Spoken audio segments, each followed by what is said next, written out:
Good morning, friends. Uh, Hello. Good morning, friends. Myself Kedar Badeka, and today I'm taking a lecture of Operation Research. Right? In the previous series of the lectures, we start the new chapter, which is the transportations problem. In transportations problem, there are the two basic method of to find out the solutions of the transportation problem, which is the initial basic feasible solution methods, and second, which is the uh, optimal solutions method. In the first initial basic feasible solutions method, there is three types of the technique to solve or to find out the initial basic feasible solution. The first one, which is the northwest corner method. Second one, which is the least cost method, and third, which is the Vogel approximations method, or we can say that the VAM method, right?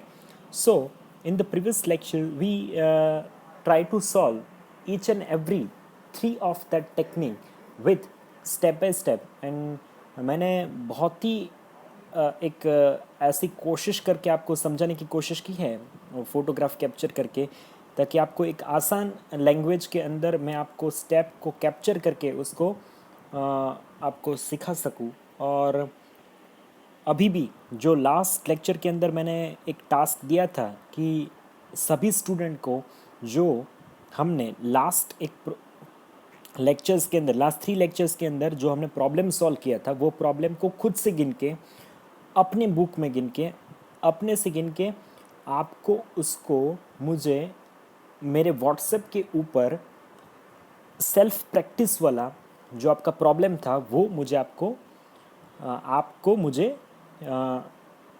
Bye WhatsApp आपको मुझे भेजना था। Same problem जो मैंने ये 3 previous lecture में आपको calculate करवाया था। सो अब ये लेक्चर के अंदर हम लोग एक दूसरा प्रॉब्लम को सॉल्व करने की कोशिश कर रहे हैं फिजिबल सॉल्यूशन के। ये लास्ट जो है वो प्रॉब्लम रहेगा, उसके बाद हम लोग ऑप्टिमल सॉल्यूशन के ऊपर हम लोग चले जाएंगे, राइट?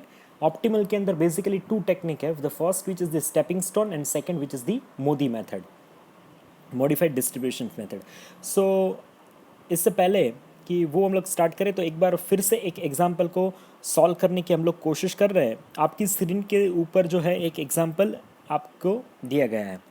अब ये थोड़ा नोट डाउन करिएगा कि जो प्रीवियस लेक्चर में जो एग्जांपल हमने तीनों मेथड से कैलकुलेट किए थे वो, और ये एग्जांपल जो अभी आपके सामने दिख रहा है, वो एग्जांपल तीनों टेक्निक से आपको खुद के बुक के अंदर कैलकुलेट करके आपको मुझे व्हाट्सएप करना है, और इसका ओवर का एक आपको खुद को एक बुक ही बनाना है, राइट?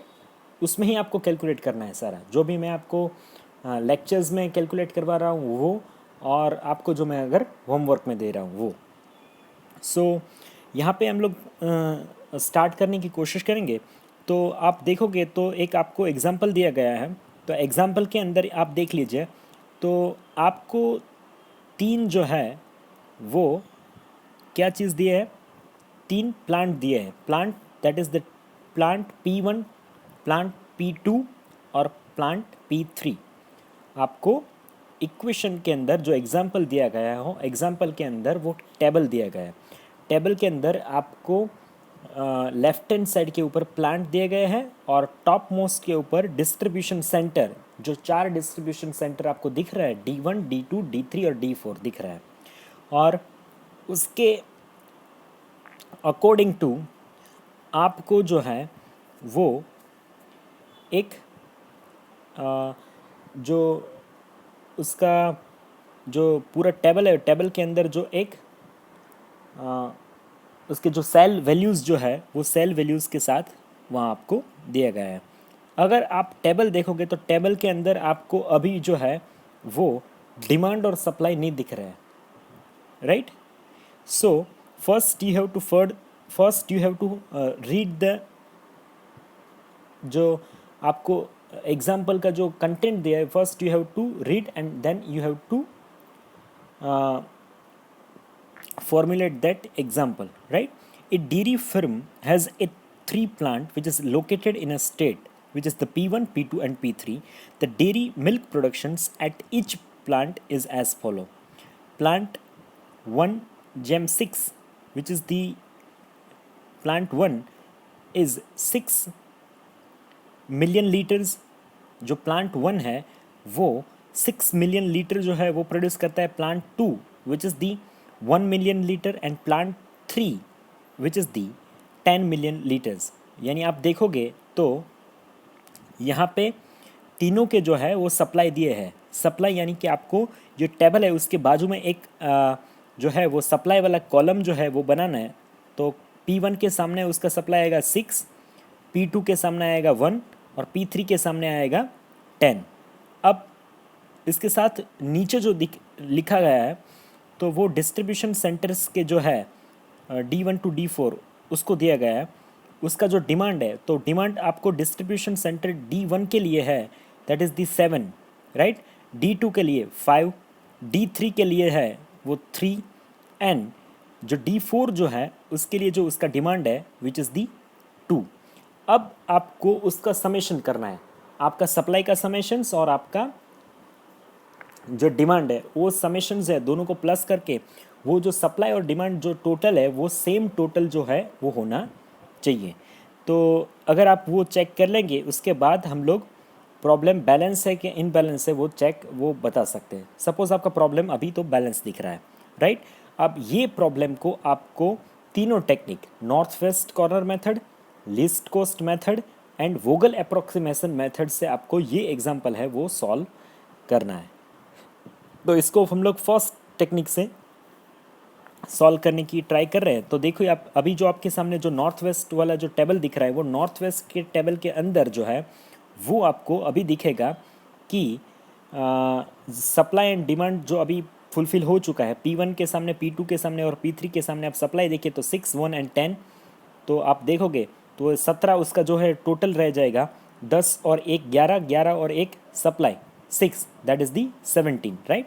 अब डिमांड का टोटल करें तो D1 के अंदर 7, D2 के अंदर 5, 7 और 5 12, D3 के अंदर 3, 12 और 3 15, 15 और D4 के अंदर जो है 2, तो 15 और 2 17। यानी जो प्रॉब्लम है वो अभी बैलेंस कंडीशन के अंदर है, राइट। सब अब इसको सॉल्व करने की कोशिश करनी है, स्टार्ट करेंगे हम लोग इसको सॉल्व करने के लिए। तो जैसे हम लोग सॉल्व करेंगे तो नॉर्थ वेस्ट कॉर्नर जो है मेथड उसके अंदर जो रूल्स है वो रूल्स क्या है। तो नॉर्थ वेस्ट कॉर्नर मेथड जो है उसके अंदर जो बेसिक रूल है, you have to start the allocation from the north corner, you have to start the allocations with the north corner. तो नॉर्थ कॉर्नर है जो 2 वाला आपका सेल है वो नॉर्थ कॉर्नर आपका बन जाएगा, राइट। अब 2 वाला जो कॉर्नर है वो किस कॉलम के अंदर आता है तो कि D1 कॉलम के अंदर है। D1 कॉलम जो है उसका डिमांड कितना है तो उसका डिमांड जो है वो 7 है, डिमांड जो है उसका 7 है। पर वो जो है वो 2 नंबर का जो सेल है जो नॉर्थ वेस्ट कॉर्नर है, जो एकदम कॉर्नर वाला है नॉर्थ का कॉर्नर, उस वो आता है किस प्लांट के अंदर तो कि P1 प्लांट आता है। पर P1 प्लांट की जो सप्लाई करने की कैपेसिटी है वो कितनी है तो कि 6 है। तो मैक्सिमम कितना एलोकेशन कर सकते हैं, सप्लाई तो 6 ही कर सकते हैं। डिमांड भले ही ज़्यादा हो तो सप्लाई आप ज़्यादा नहीं कर सकते, राइट। जितना आप मैक्सिमम सप्लाई कर सकते हैं उतना कर सकते हैं। डिमांड आपकी ज़्यादा हो सकती है पर you have to supply according to your maximum capacity. तो यानी हमने 6 वहाँ पे एलोकेट कर दिए। अब जैसे ही हमने 6 एलोकेट कर दिए तो उसके नीचे वाला कॉर्नर पे हम लोग चले जाए, उसके नीचे वाले सेल पे जाइए। उसके नीचे वाले सेल पे जाएंगे तो वहाँ पे हमने जो 1 नंबर का जो सेल है उसके अंदर एक एलोकेशन कर दिया। यानी जैसे एक हमने एलोकेशन कर दिया तो जो D1 का जो सप्लाई था, D1 का सप्लाई वो पूरा फुलफिल हो चुका है। D1 का सप्लाई फुलफिल हो चुका है क्योंकि उसका डिमांड कितना था 7 था, तो 6 और 1 7 हो गए। अब देखो तो आप रो वाइज चले जाइए तो रो वाइज में P1 जो रो है, P1 प्लांट वाला जो रो है उसका कितना था सप्लाई, कितना कर सकता था मैक्सिमम 6, तो 6 दे दिए तो वो P1 रो आपका कैंसिल हो गया। P2 आप देख लीजिए तो P2 जो है रो वो कितना सप्लाई कर सकता था 1, तो आप देख लीजिए 1 उसने वहाँ पे एलोकेट कर दिया तो आपका P2 भी है वो रो भी आपका कैंसिल हो गया। अब आप P1 और P2 रो के अंदर कोई भी एलोकेशन कर नहीं सकते हैं, राइट। अब आपको P3 के अंदर एलोकेशन करना है। तो P3 के अंदर आप एलोकेशन कर देते तो सबसे नॉर्थ वाला जो कॉर्नर है वो कौन सा सेल बनेगा आपका 8 वाला, राइट। अब 8 वाला कॉर्नर बनेगा तो 8 वाला किस कॉलम के अंदर आता है, तो D2 कॉलम के अंदर आता है। D2 का डिमांड कितना है, तो कि 5 है। तो जैसे मैंने 5 वहाँ पे रख दिए तो D2 जो है वो हमारा कैंसिल हो गया, नीचे D2 के नीचे कैंसिल कर देना है, जैसे उसका डिमांड फुलफिल हो गया। उसके बाजू वाले सेल के अंदर जाएंगे, उसके बाजू वाला सेल जो अंदर 15 लिखा है, तो 15 यानी 15 जो है वो किस कॉलम के अंदर आता है, तो कि D3 कॉलम के अंदर आता है। D3 कॉलम उसका डिमांड कितना है, 3। कितना मैक्सिमम एलोकेशन कर सकते हैं, कर तो सकते हैं क्योंकि P3 के अंदर 10 है, राइट। 5 अभी हमने यूज़ किए हैं, अभी 5 बाकी है, तो इसका डिमांड तो 3 ही है, तो 3 मैंने वहाँ पे एलोकेशन कर दिए, यानी अब तक 8 यूज़ कर सकते हैं, 8 यूज़ कर चुके हैं। अब उसके बाजू वाला जो सेल है जो लास्ट बचता है, जो D4 कॉलम के अंदर आता है, उसका डिमांड कितना है, तो कि 2, राइट। अब जैसे ही वहाँ पे 2 हमने एलोकेशन कर दिया तो 8 तो हम लोग यूज़ कर चुके थे।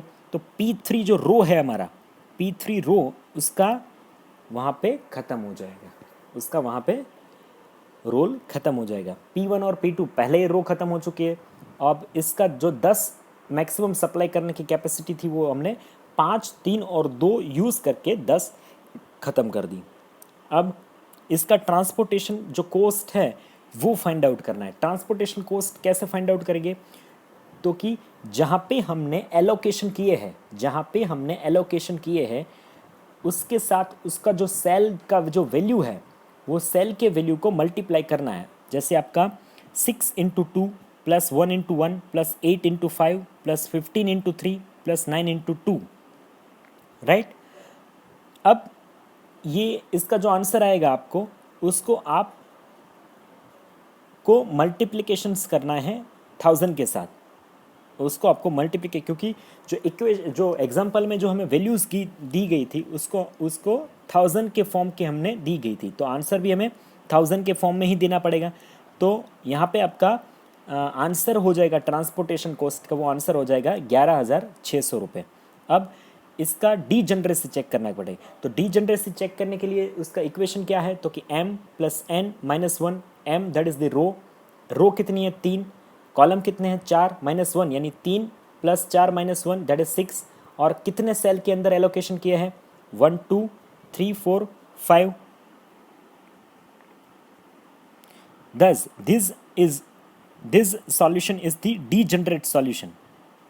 So the transportation cost which is associated with the, अब यहाँ पे आप देख लीजिए कि ये पूरा डीजनरेट सॉल्यूशंस दे रहा है, नॉन डीजनरेट सॉल्यूशन नहीं है। अब तक जो हमने पहला एग्जांपल किया था वो नॉन डीजनरेट सॉल्यूशन था, यानी कि हमारा जो इक्वेशन का जो वैल्यू आ रहा था उसके सामने सेम वैल्यू जो है वो कितने आते थे, जो एलोकेशन वाले सेल थे कितने सेल थे 5 सेल, 6 ही सेल आ रहे थे, दोनों वैल्यू सेम आ रहे थे। तो this solution which is called as a non degenerate solution, पर यहाँ पे डीजनरेट सॉल्यूशन आ रहा है क्योंकि जहाँ पे जितने सेल के अंदर जो एलोकेशन किया है वो 5 है, जबकि जो इक्वेशन का आंसर आ रहा है दैट इज 6, तो दोनों अलग हैं। तो this solution is the degenerate solution, ऐसा हम लोग बताना पड़ेगा, राइट। इसका इतना आपको लिखना है। अब सेम प्रॉब्लम को हम लोग लीस्ट कॉस्ट से सॉल्व करने की कोशिश करेंगे। तो सबसे लीस्ट वाला जो आपका जो सेल है, सबसे लीस्ट वाला जो सेल उसको आपको ढूंढना पड़ेगा। तो सबसे लीस्ट वाला जो सेल है वो आप देख लीजिए P2 और D2 जहाँ पे मर्ज हो रहे हैं, जहाँ पे इंटरसेक्ट कर ले, P2 यानी बीच वाला रो, राइट, और D2 यानी कॉलम, दूसरा कॉलम जहाँ पे मिक्स हो रहा है वहाँ पे 0 लिखा है। 0 के अंदर वहाँ पे आप कितना मैक्सिमम एलोकेशन कर सकते हैं, यानी हम लोग 1 का मैक्सिमम कर सकते हैं क्योंकि P2 कितना सप्लाई कर सकता था 1, तो हमने 1 वहाँ पे दे दिया, यानी आपका P2 जो रो है वो हमारा कैंसिल हो जाएगा। अब 0 से बड़ा कौन है, 0 से बड़ा तो 1 हो जाएगा। तो 1 जो है वो किस रो के अंदर है, तो कि P2 के अंदर 1 है, और 1 नंबर दूसरा जो है वो भी P2 के अंदर ही है, राइट। P2 D1 और P2 D4, यानी 1 के अंदर एलोकेशन कर सकते नहीं है क्योंकि P2 को जो सप्लाई करना था वो पहले ही वो 0 को कर चुका है, 1 ही नंबर का सप्लाई कर सकता है, वो सप्लाई पहले हो चुका है। तो अब 1 से बड़ा वैल्यू कौन सा हो जाएगा, 1 से बड़ा वैल्यू हो जाएगा 2, तो 2 नंबर कहाँ पे है? तो 2 नंबर जो है वो सबसे पहला वाला जो सेल है वहाँ है। वो कितना, उसको कितना मैक्सिमम एलोकेशन कर सकते हैं? तो उसका जो डिमांड है 2 जो है वो किस कॉलम के अंदर आता है? वो जो है वो किस कॉलम के अंदर आता है? वो आता है D1 कॉलम के अंदर। उसका डिमांड कितना है? 7। पर वो आता है किस रो के अंदर? तो आता है फर्स्ट रो P1 के अंदर। कितना रो सप्लाई कर सकती है? 6। तो मैक्सिमम 6 हमने दे दिए। यहाँ से उससे आगे चले जाएंगे। अब 2 नंबर से बड़ा नंबर कौन सा होगा? 3। 3 कहाँ पे है? तो P1 के अंदर। तो P1 का तो डिमांड खत्म हो चुका है, तो P1 को हमने पहले ही कैंसिल कर दिया है, राइट। तो 3 नंबर चलेगा नहीं, तो 3 से एक नंबर और ज़्यादा आगे चलना चलेगा। 4 कहाँ पे दिख रहा है? और 4 नहीं है। 5 नंबर दिख रहा है P3 और D1 जहाँ पे मैच कर रहा है। P3 D1 तो 5 को कितना मैक्सिमम कर सकते हैं एलोकेशन? तो कि एक ही नंबर कर सकते हैं, क्योंकि उसका डिमांड कितना था? जो D1 जो है, क्योंकि 5 जो है वो किस कॉलम के अंदर है? तो कि D1 कॉलम के अंदर है। D1 कॉलम के अंदर 6 हमने पहले ही दे चुके हैं। उसका जो डिमांड है वो 7 डिमांड वो कर रहा है, तो एक दे देंगे तो उसका डिमांड कंप्लीट हो जाएगा, तो D1 कंप्लीट हो जाएगा। अब उससे एक नंबर आगे जाना पड़ेगा। 5 से बड़ा कोई है? 6 है, पर वो P2 के अंदर है तो कर नहीं सकते। 7 तो वो P1 के अंदर है, तो कहाँ वहाँ भी कर नहीं सकते, क्योंकि वो दोनों पहले ही ख़त्म हो चुकी है। अब 8 जो है वो D2 P3 जहाँ पे मैच हो रहा है, D2 P3 वहाँ पे कर सकते हैं। डिमांड कितना है? डिमांड 5 है। D2 8 जो है वो किस कॉलम के अंदर है? 8 जो है वो किस कॉलम के अंदर है? तो कि D2 कॉलम के अंदर है। D2 कॉलम के अंदर हमने पहले एक नंबर का एलोकेशन किया है, उसका डिमांड 5 है, तो अब कितना कर सकते हैं? 4 कर सकते हैं। जैसे 4 करेंगे तो D2 का ख़त्म हो जाएगा। अब 8 से बड़ा नंबर कौन सा होगा? 9 कहाँ पे है? तो 9 जो है वो P3 D4 के अंदर है। उसको कितना मैक्सिमम एलोकेशन कर सकते हैं? तो मैक्सिमम जो एलोकेशन है उसका, जो 9 नंबर है वो किस कॉलम के अंदर है? तो कि D4 कॉलम के अंदर है। और D4 का डिमांड कितना है? 2। तो 2 हम लोग दे सकते हैं, क्योंकि अभी उसका डिमांड, उसको सप्लाई करने की P3 जो है वो रो की सप्लाई करने की कैपेसिटी 10 थी, वो अभी फुलफिल नहीं होनी, तो जो मैक्सिमम 2 उसकी डिमांड है वो दे दी हमने। अब 9 से बड़ा नंबर कौन सा है?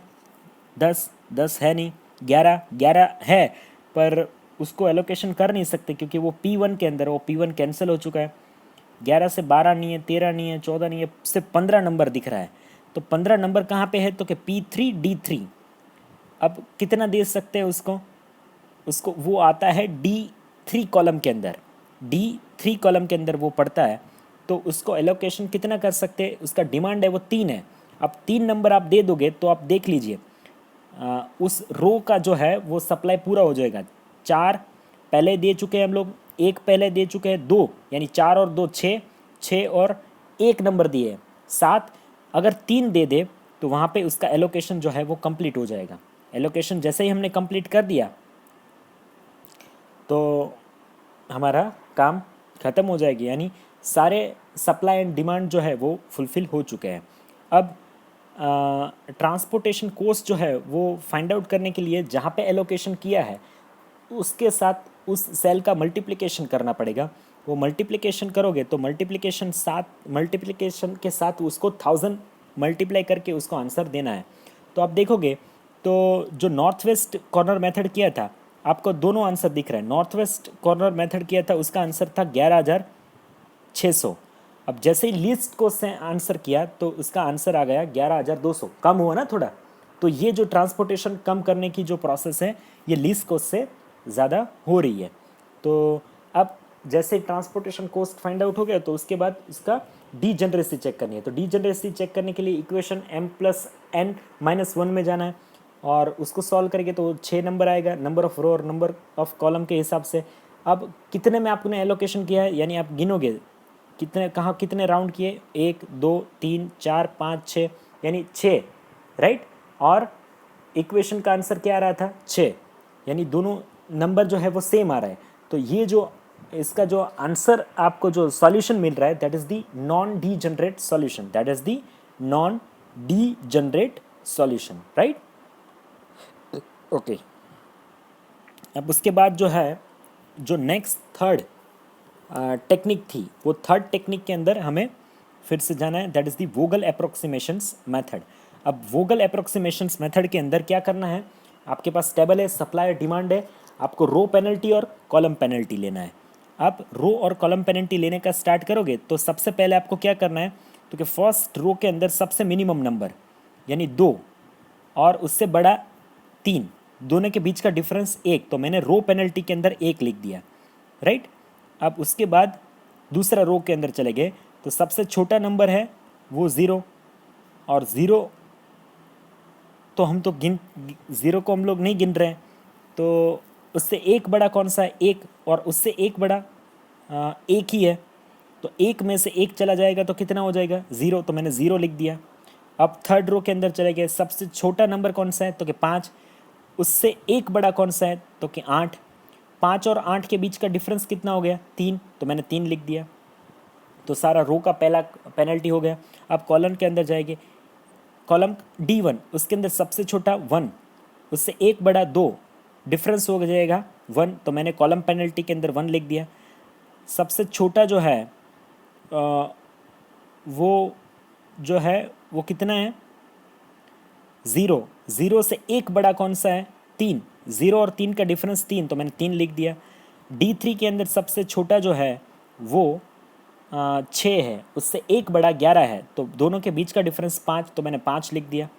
फिर D4 के अंदर सबसे छोटा 1, उससे एक बड़ा 7, उसका डिफरेंस हो जाएगा 6, तो मैंने 6 लिख दिया। अब ये जो पहला जो है पेनल्टी राउंड कंप्लीट हुआ, जिसमें से आपको रो पेनल्टी और कॉलम पेनल्टी देख के सबसे बड़ी पेनल्टी कौन सी मिली है आपको, तो कि सबसे बड़ी जो पेनल्टी नंबर है वो 6 नंबर है। वो 6 जो है वो कहाँ पे आता है, तो कि D4 के अंदर आता है। तो D4 के अंदर आपको एलोकेशन स्टार्ट करना है। D4 के अंदर आपको सबसे D4 कॉलम के अंदर सबसे मिनिमम वैल्यू कौन सी है, तो क्या आप देखोगे तो मिनिमम वैल्यू है वो 1 है, और 1 को आप कितना मैक्सिमम एलोकेशन कर सकते हो, तो कि मैं एक ही कर सकता हूँ, एक ही नंबर का एलोकेशन कर सकता हूँ, क्योंकि P1 का सप्लाई आप देख लीजिए, P1 कितना सप्लाई कर सकता था, P2, क्योंकि जो 1 नंबर है ना वो P2 के अंदर आता है, राइट, P2 रो के अंदर, तो P2 कितना सप्लाई कर सकता था, तो कि एक ही नंबर का सप्लाई कर सकता था, तो मैंने एक नंबर का सप्लाई कर दिया। अब फिर से पेनल्टी लेना स्टार्ट करना है, राइट। अब जो P2 होगा उसके अंदर रो पेनल्टी के अंदर आप डैश डैश कर दिए, क्योंकि वो फुलफिल हो गया ना उसका, राइट। तो अब हम लोग जाएंगे फिर से पेनल्टी लेने स्टार्ट करेंगे, 2 नंबर और रो 1 के अंदर सबसे छोटी वैल्यू 2, उससे एक बड़ी 3, डिफरेंस 1 लिख दिया। P2 रो के अंदर अब कैलकुलेट करने की ज़रूरत नहीं है, ख़त्म कर देंगे। P3 रो के अंदर सबसे छोटी 5, उससे एक बड़ी 8, डिफरेंस 3 लिख दिया। अब कॉलम का स्टार्ट करेंगे, कॉलम D1 के अंदर सबसे छोटा 1, उससे एक बड़ा 2, उसका डिफरेंस हो जाएगा, एक को गिन नहीं सकते, एक जो है अब सबसे छोटी वैल्यू एक नहीं गिन सकते, क्योंकि एक जो है वो P2 रो के अंदर आता है। अब P2 रो जो है वो ख़त्म हो चुका है, तो उससे एक बड़ी कौन सी हो जाएगी, 2, 2 से बड़ी कौन सी हो जाएगी, 5, उसके डिफरेंस 3, तो मैंने 3 लिख दिया।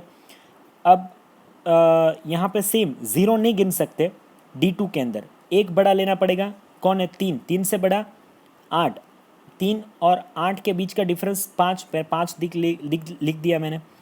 अब 6 नहीं गिन सकते, 11 गिनना पड़ेगा, क्योंकि ये बीच वाला क्यों नहीं गिन रहा है, तो कि वो पूरा हो चुका है इसलिए, P2 जो है वो पूरी कॉलम हो चुके, रो पूरी हो चुके इसलिए। तो 11 और 15 के बीच का डिफरेंस 4, 4 लिख दिया। अब एक नहीं गिन सकते, कि क्या गिनना पड़ेगा, 7, 7 और 9, डिफरेंस 2। अब जैसे ही वो लिख दिया, तो जैसे ये दूसरा पेनल्टी राउंड ख़त्म हुआ तो उसके अंदर जो है वो 5 है, वो सबसे ज़्यादा बड़ी पेनल्टी हमको मिल रही है। तो 5 है वो किस, आप देख लीजिए, D2 के नीचे वाला, D2 लाइन के नीचे कॉलम पेनल्टी है 5।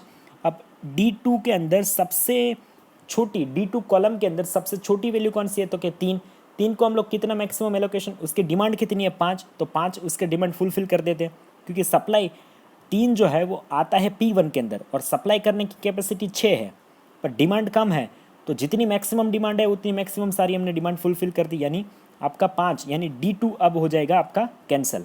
फिर से पेनल्टी लेना स्टार्ट करना पड़ेगा।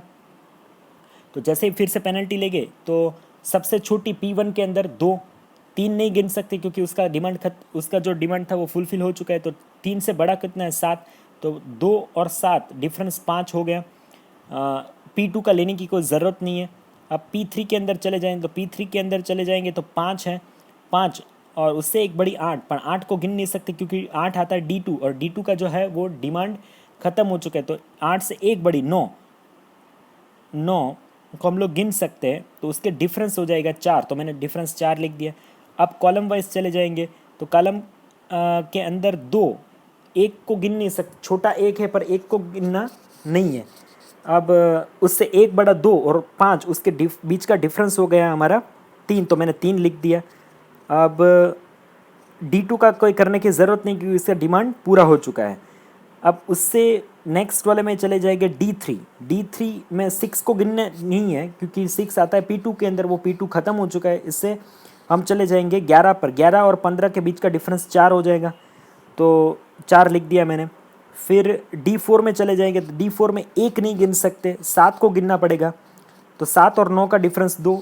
अब ये तीसरा राउंड जो है वो पेनल्टी का कंप्लीट हो चुका है।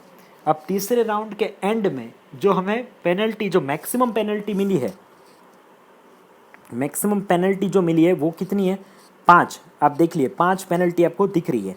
तो जैसे ही वो 5 को मैं पेनल्टी के अंदर देखूँ, राइट, 5 आता है किसके अंदर आता है, 5 जो है वो किसके अंदर आता है, तो 5 जो है वो P1 रो के अंदर आता है। P1 रो के अंदर मैंने 5 ऑलरेडी सप्लाई कर चुका हूँ मैं। अब कितना वो कितना दे सकता है, 6 दे सकता है। तो सबसे जो वैल्यू 5 जो पेनल्टी आई उस रो के अंदर सबसे छोटा वैल्यू कौन सा है, 2, उसके अंदर कितना मैं सप्लाई कर सकता हूँ मैक्सिमम, तो कि उसका जो सप्लाई करने की मैक्सिमम कैपेसिटी वो 6 है, 5 हमने कर दिए, एक बाकी है तो मैंने वहाँ पे एक अप्लाई कर दिया, यानी आपका रो ख़त्म हो जाएगा। P1 रो ख़त्म हो चुका है, अब P2 रो ख़त्म हो चुका है, अब एक ही रो बचा है। तो आप उसको ऐसे ही मार्क कर सकते हैं, उसको वहाँ पे सप्लाई ऐसे ही कर सकते हैं क्योंकि आपका D जो 2 है वो कॉलम कंप्लीट हो चुका है, राइट। अब आप देख लीजिए तो आपका जो D1 वाला कॉलम है उसमें एक मैंने सप्लाई कर दिया है, राइट। अब उसका डिमांड कितना है, उसका जो डिमांड है वो कितना है, 7 है, 7। अब उससे D1 में जो एक को सप्लाई कर नहीं सकते, 5 बचता है, तो 5 को कितना कर सकते हैं, तो कि 6 कर सकते हैं। 6 क्योंकि जो 5 नंबर है वो किस रो के अंदर आता है, 10 P3 के अंदर आता है। P3 कितना सप्लाई कर सकता है, यानी 10 सप्लाई कर सकता है। तो अभी तो हम लोग तो 6 ही मांग रहे हैं, तो 6 हमने जैसे मांगे तो उसने दे दिए P3 ने, तो आपका D1 अभी कंप्लीट हो चुका है, राइट। D2 तो पहले ही कंप्लीट हो चुका था। अब D3 के अंदर चले जाएंगे तो P1 और P2 तो रो पहले ही कंप्लीट थी, P3 में ही एलोकेशन करना है। D3 में एलोकेशन करना है, तो D3 का डिमांड कितना है, तो D जो 3 था उसका डिमांड था 3, तो और P3 सप्लाई कितना कर सकता है, 10, यूज़ कितने किए, 6 किए, तो उसका जो D3 का डिमांड फुलफिल करने के लिए कितना 3 दे सकते हैं। हाँ, अभी 4 पड़े तो 3 दे सकते, तो 3 मैंने जैसे ही दे दिए तो D3 कंप्लीट हो चुका है। अब D4 में चले गए तो D4 में एक नंबर का एलोकेशन पहले ही हम लोग कर चुके हैं। D4 का डिमांड कितना है, 2, जैसे एक दे देंगे तो उसका डिमांड जो है D4 का वो 2 नंबर का डिमांड कंप्लीट हो जाएगा। तो जैसे ही आपके सारे डिमांड जैसे ही आपको देख लीजिए तो P1 का 5 और 6 डिमांड ख़त्म हो चुका है, P2 का 1 था वो 1 ख़त्म हो चुका है, P3 6 और 3 और 1 यानी 10 नंबर का डिमांड हो गया। जैसे रो और कॉलम सारे के डिमांड और सप्लाई सेटिस्फाई हो गए, उसके बाद आपको ट्रांसपोर्टेशन कॉस्ट फाइंड करना है। उसका मेथड जो है वो सेम मेथड है। क्या चीज़ करना है, जहाँ पे आपने एलोकेशन किए हैं वहाँ पे उसका जो सेल वैल्यू है उसके साथ उसका मल्टीप्लिकेशन करना है। मल्टीप्लिकेशन करके आपको आंसर जो है वो 1000 में देना है, तो आपको वहाँ पे 1000 के साथ मल्टीप्लिकेशन कर देना है। तो ये आप आंसर करोगे तो ये जो आंसर आएगा वो 10,000 और 200 रुपीज़ आएगा।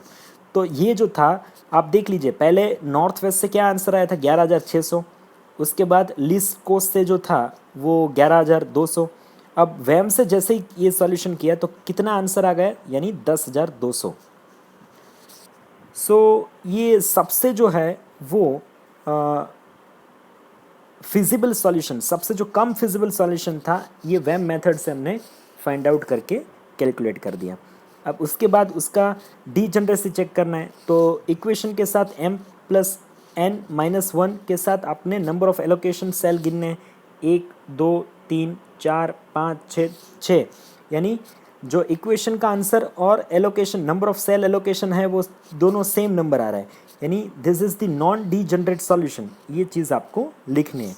तो यहाँ पे ये आपका चीज़ ख़त्म हो जाएगा। तो ये एग्जांपल था, वो हमने तीनों मेथड से जो था वो सॉल्व करने की कोशिश की। मैंने आपको step by step calculative points दिखाए। अब ये एग्जांपल आपको अपने आप से गिनना है अपने नोटबुक के अंदर। ये सिर्फ OR का ही नोटबुक रहेगा, जिसके अंदर मैं आपको जो लेक्चर में पढ़ाऊंगा वो और मैं आपको जो होमवर्क दूंगा वो आपको इसमें लिखना है, राइट। तो ये चीज़ आपको जो जो एग्जांपल अभी हमने जो डिस्कस किया है वो एग्जांपल आपको तीनों मेथड से उस बुक के अंदर कैलकुलेट करके उसका फोटोग्राफ है जो वो मुझे वहाँ आपको भेजना है, राइट। अब ये जो एग्जांपल हमने कैलकुलेट किया, अगर इसमें कोई कन्फ्यूजन है, कोई क्वेरी है, तो आप यूट्यूब के कमेंट सेक्शंस में मुझे पूछ सकते हैं। वीडियो लेक्चर देखने के बाद आपको अपना जो एनरोलमेंट नंबर है वो वहाँ पे आपको लिखना है, right. So this is all about the transportation problem. So